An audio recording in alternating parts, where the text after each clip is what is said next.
You're a basketball coach. I am. Girls basketball coach. Yeah. I shot the Have been rock for back 15 in the years. day. Did you really? Yeah. At Hersey High School. Nice. Yeah. Scored 34 points my senior year. That's fantastic. No, but I didn't start. I was not a starter. How'd you come off the bench to score 34? Who were you playing? No, not during one game. I'm talking the entire season. The entire Thanks, Jim. Okay, for bringing that up. Appreciate you. Okay, it's better than no points. Okay. So moving right Caitlin along. Clark, we've all seen her get poked in the eye, thrown to the ground, choked.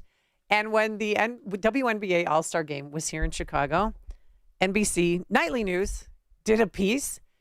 It's Caitlin's. Of course it is. It's Caitlin's fault, Jim. Sure it is. Not the other players. After controversies on and off the court, WNBA star Caitlin Clark now speaking out. There's obviously a lot of people that like to comment on my character and think that they know me.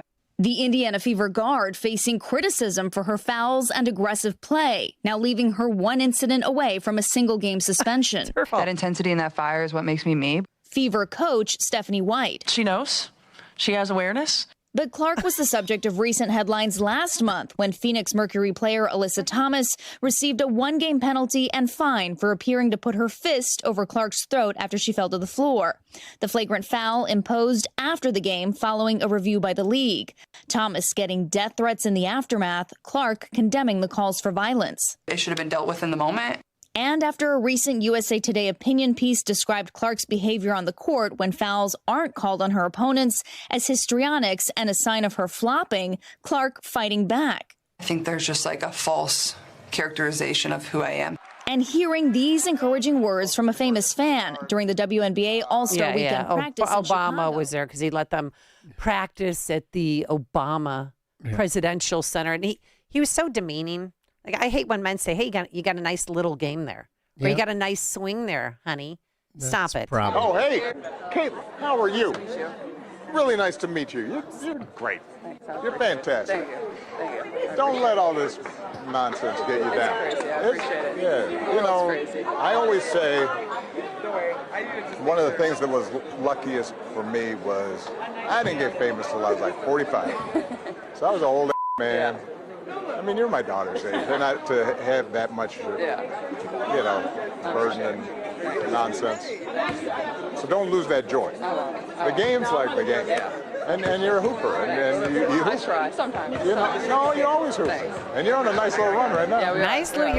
You're on a nice little run. Condescending, egotistic, male chauvinist. Yeah. No, by the way, I think there's some growth from the far left is that they're blaming Caitlin Clark.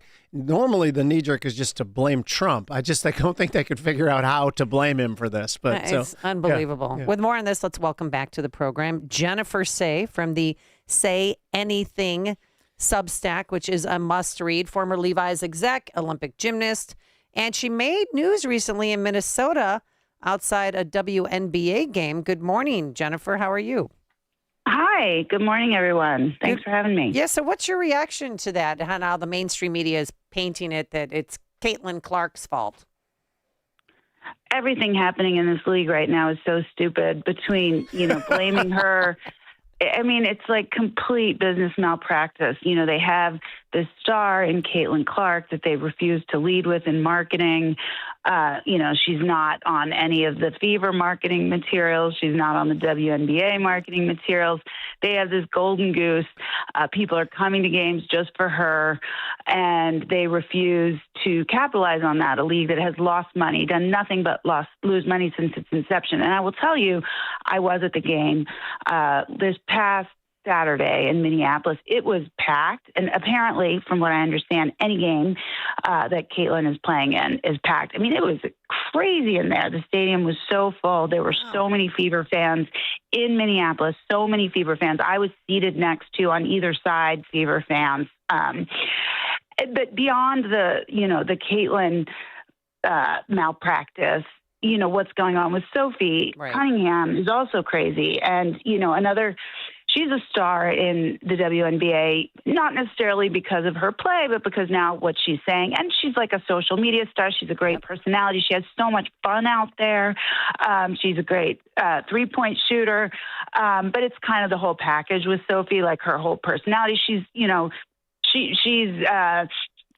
not she's bench. She goes in second, but she's amazing and she's so fun to watch. She just has a great time out there. And as everybody at this point knows, she said something in an ESPN interview, basically very straightforward, just saying, I think girls deserve their own sports and spaces. Now, it's important to note, she said this in February. The interview was in February. It just published about a week and a half, 2 weeks ago.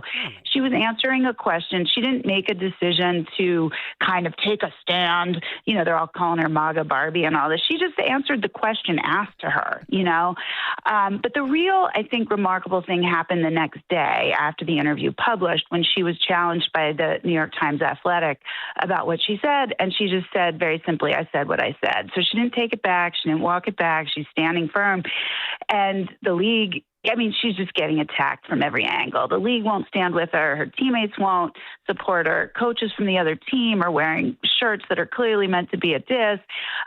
She gets booed every time she's out on the court, but she's standing strong. Yeah, what So I don't T-shirt think did the she's gonna back Minneapolis down. coach have on? Trans kids matter? Trans kids belong. Trans kids belong. Yeah, which my understanding is she would have had to get approved through the WNBA to wear. So she was either asked to do it or she got approved to do it. And, you know, in the stadium, I was there in the arena, and there were a lot of people wearing shirts like that. But there were a lot of people wearing our shirts, too, from XXXY.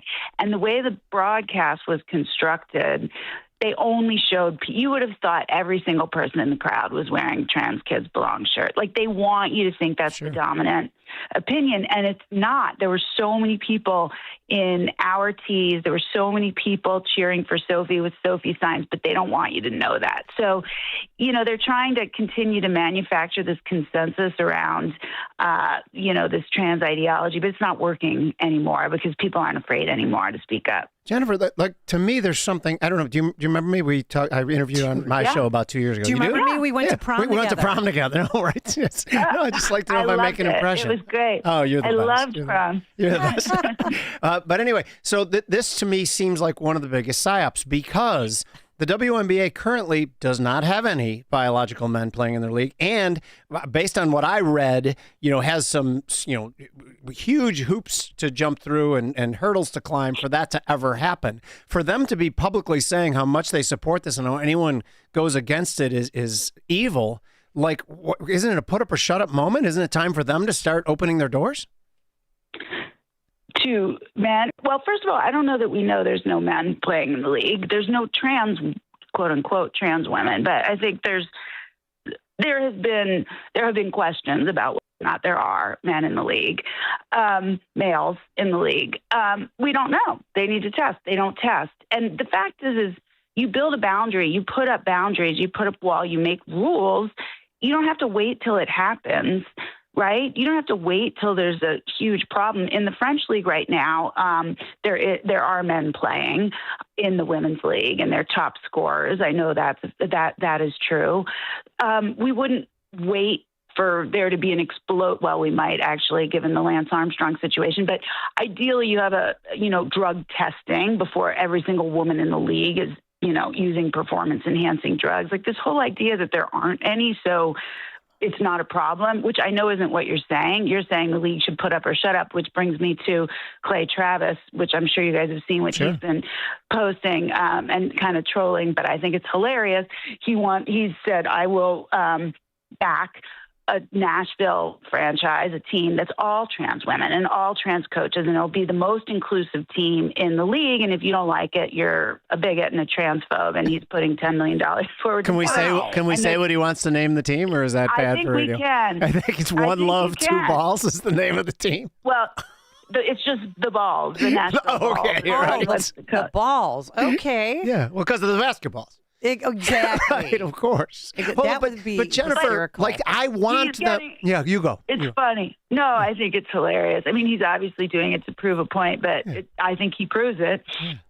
No doubt about it. So am I weird in thinking I want them to start loudly opening the door to there's a person in France who, okay, good. So, because if they want to burn their whole system down, let them burn it down. Nobody's going to watch. I'm with you. Okay, good. I just want to make sure. I'm totally with you. Just do it. I mean, that's kind of what Clay is saying, right? Yeah, do it. Yeah. But I think like in France, for instance, I've been reading about this person whose name I can't remember off the top of my head. Tartar or something Julie like that. Tartar. Yeah, that's right.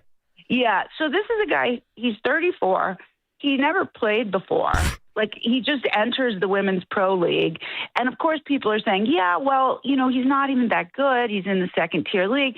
Okay. He got the most points of any player last year, did not get the MVP because I think on some he had the most points and the most rebounds. I think on some level, the league knows the optics of giving him MVP are terrible, right? Mm-hmm. I mean, and they're not putting him in the first tier league, even though he's the best player, most points. So they sort of know, but they won't draw a line. I mean, it's just crazy. Like, I don't know if you saw the Coco Gauff interview from yesterday, the tennis player. Sure. So the WTA, the Women's Tennis Association, did just draw a boundary, and they said, we're going to test for sex, which is great. And it came kind of out of nowhere. No one was like lobbying them or pushing them. They just did it. We were all very surprised. And Ariana Sabalenka said recently in an interview before a big tournament, like, I support this. Men are stronger. This is great. Very clear. Thank you, Sabalenka. She's the number one player in the world. Coco Gauff, however, is trying to kind of like straddle, right? And she's like, well, I think we need fairness, but I support trans. But it's like, you got to pick. Yeah. You have to pick one. You got to pick one. And if it's not anti-trans, it's pro-woman, just say it. You don't want men in the league. You don't want men playing women's tennis, but she won't say it because she's still afraid and she's still super woke. So that's kind of like, I think what the league is doing with this. It's like, they don't want to say no. They don't want to seem like bigots, but they also don't want to elevate this person in France because the optics are terrible. He's crushing it. He's crushing all the women. He's not even a player. It's just like some dude who decided to, transition and become a women's basketball player. It's so awful. That's male advantage. He can just go and be a pro and kick everyone's butt. And he's averaging 20 rebounds a game. And I watch his game he you literally just couldn't showed me play with his us in the men's physique. league. Yeah. But he does not have skills and could not play with us in men's leagues he can normal dunk. dude men's leagues. He can? And he can dunk. Nice. Yeah, he dunks. And you realize there's only ever been in the WNBA like 9 players that could dunk and only 6 in a game. They can't dunk. Yeah. They can't do it. They're not big enough. The hand isn't big, like all of it. And he just walks around dunking on the court because he's a man. Let's talk about Sophie Cunningham because I saw that you took a picture with her after the game. Did you guys talk about this issue and how she is, lit the fuse? We talked very briefly. She talked, mostly with Riley, but we did talk some. It was quick, 10 minutes. The first thing that struck me is there were so many little girls waiting there to get her autograph and get a photo. And she took a picture with every single one. She's so sweet. And so again, the way ESPN constructed the broadcast to make it look like everybody hates her, that was not what was being experienced on the ground. These girls, there was no one else these girls were waiting for a picture with. She mostly just said she seemed undaunted. She seemed to be standing strong and unfazed by the criticism, and she seemed to be aware that there was a lot of support for her in the world. She was aware that the league was not being supportive, but she, in a brief 10-minute conversation, she seemed, to be standing tall. Good. And I saw that you were with U.S. Senate candidate Michelle Tafoya, which programming note she will join us at 8 o'clock this morning, that you were all outside with your XXXY garb on, and you had this man in your face. Yeah. You're not one man. Protect trans women. Protect trans women. Okay, you're not playing the worst part, and I'm not going to say this on the radio. Yeah, we can't. Because it's so gross. Gross. He was there before us. Mm-hmm. He's a paid agitator. He's been at other protests. I don't know who would pay this guy to represent them. Like, all he does is make people not want to associate with that side. He was screaming. We had balloons and cookies and T-shirts that we were handing out. We were taking pictures with the Sophie life-size cutout. We were just a fan zone, right, celebrating. We want her to know she's not alone, even though, the league isn't standing with her. This guy, and he had 3 other people with him. There were only 4 of them. They had these megaphones. They literally would put it right up to our ears and scream in our ears. He had a fan that he would hold over women's head that had the C word on it. Yeah. He would scream the C word in our faces, dirty C word, dirty B word. This is the civil rights movement of our time, one that silences women and calls them disgusting names. He had no argument. Like, we were just there to celebrate. We were having conversations. People were doing little interviews, on their phone. And they had no argument. They just were screaming expletives at us. I mean, it's gross. It's an anti-woman, misogynistic, horrible movement. This man was screaming in our faces and shouting us down. It stayed, we were very determined to stay peaceful because we were there to have fun and be thankful for Sophie. It was hard with him because he was provoking us to do something. And did they make you take down your signs, your pro Sophie Cunningham signs inside? Inside, yeah. I was sitting with Riley Gaines, on the floor, basically, like on the third row on the court. And she had a sign that literally just said, "Thank you, Sophie," with hearts on it. And at halftime, a security guy told her she couldn't have that sign. We followed all the instructions. Like, I read the there's rules about the signs, how big, and we followed the instructions because we didn't want anything like that to happen. And he said, you can't have signs with someone's name on them, which is a lie. That wasn't in the rules. And there were lots of other signs with other names, but he didn't want that name, the name Sophie. And I doubt that guard acted on his own. I'm sure either, the team management told him, he's just a guy, right? But there was definitely a coordinated effort to make it seem like she has no support, if that makes sense. Right. Sure. Well, I just wish Caitlin Clark would come out and, defend Sophie Cunningham with moral clarity. But I know she's only 23 years old. There's a lot coming her way. It's a lot to process. But yeah, I don't blame her either. It's just, that's the way that's going to go for the time being. You know what, though? I feel like, here's a journalist sort of challenging her. She says, I just want to play ball, which is totally fair. She didn't take the other side. She said, I just want to play ball. She's not wrong when she says the league leaders need to deal with this. Challenge the commissioner, challenge the coaches. She's right. The management needs to deal with it. And how about challenging all the players who are, aggressively taunting Sophie, who are, posing for pictures, like Brianna Turner, who I just realized has blocked me on social media. Congratulations. The ones who are wearing the trans kids belong shirts, challenge them. Let Caitlin play. Leave her alone. She already gets beat up enough on the court. All right, Jennifer Sey, we're going to have to leave it there. Jennifer Sey from the Say, S-E-Y, Say Anything Substack. I see what you did there. Former exec at Levi's, former Olympic gymnast, and now president, CEO of XXXY clothing line. Real quick, any new items you want to plug? Well, you got to get the logo tee. That's the hot item right now because of the two girls who were wearing it at the Storm game who got berated by the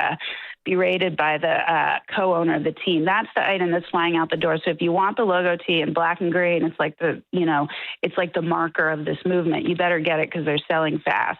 All right. Thank you so much, Jennifer Sey. Always a pleasure, and God bless you. Thanks, Jennifer. Thank you, guys. Bye. And she joined us on the Alpha Wealth Group Answer Line.